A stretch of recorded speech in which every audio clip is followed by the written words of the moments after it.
So the final stage is evaluating the recruitment process. So let's have a quick look at some of the metrics, or the reason for doing it, and some of the metrics you might use.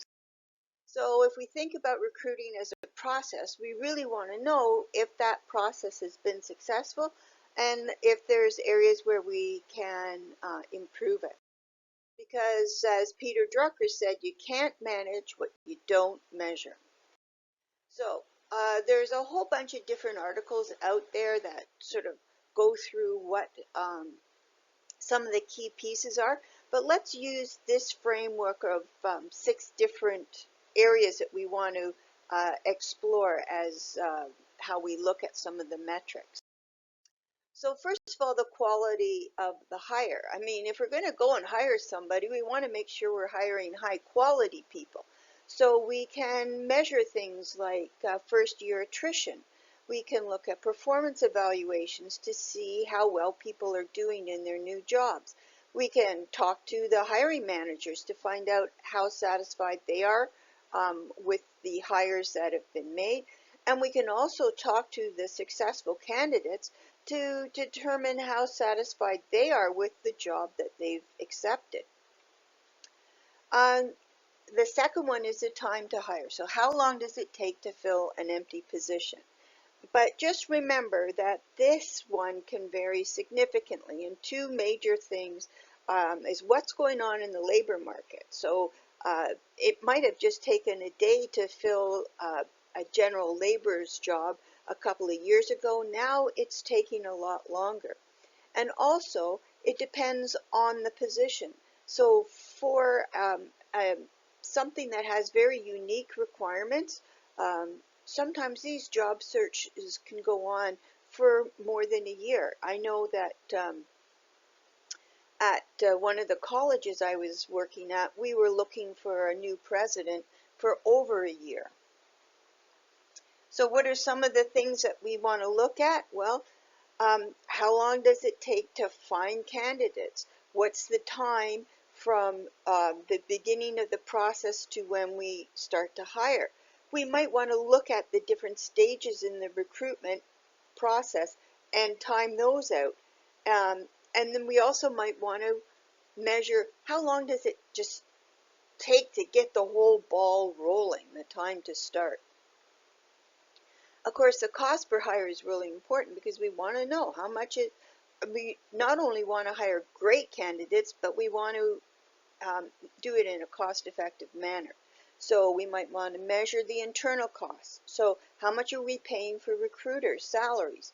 Are we paying referral bonuses? Stuff like that. So what are the internal costs? There might be external costs. So how much are ads costing us? Are we using an agency and paying them fees? Are we subscribing to different software tools that we need? Are we paying travel expenses?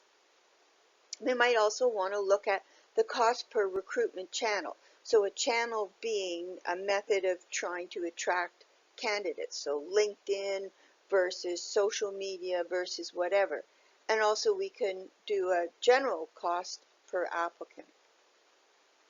Sources of hire.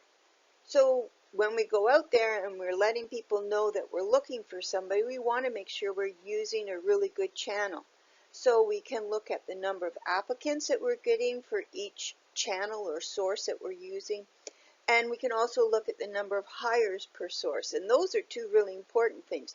Getting a lot of poor quality candidates doesn't mean that channel is good.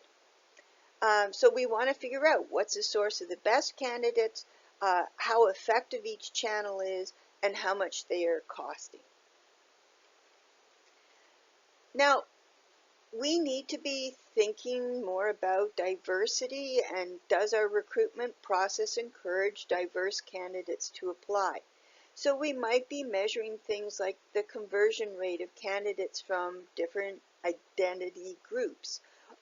We might have internal diversity targets that we're measuring against, or we might use industry benchmarks. Another interesting one is application completion rate. So are individuals starting the application process, and then giving up. And why are they giving up? What's happening in that process where they're giving up? Because what we want to do is uncover sources of unconscious bias in our recruitment process. And finally, because of the labor market and the way it is, we have to really think about that candidate experience. And I put an article about Virgin and how they approached it. They asked the question, what if your candidate experience was so positive that it created new customer acquisition opportunities from the people that they engaged with?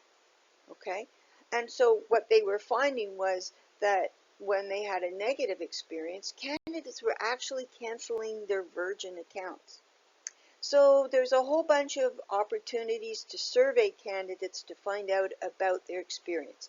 We might wait to the end and do a large survey. We might do a survey when the candidate exits the process.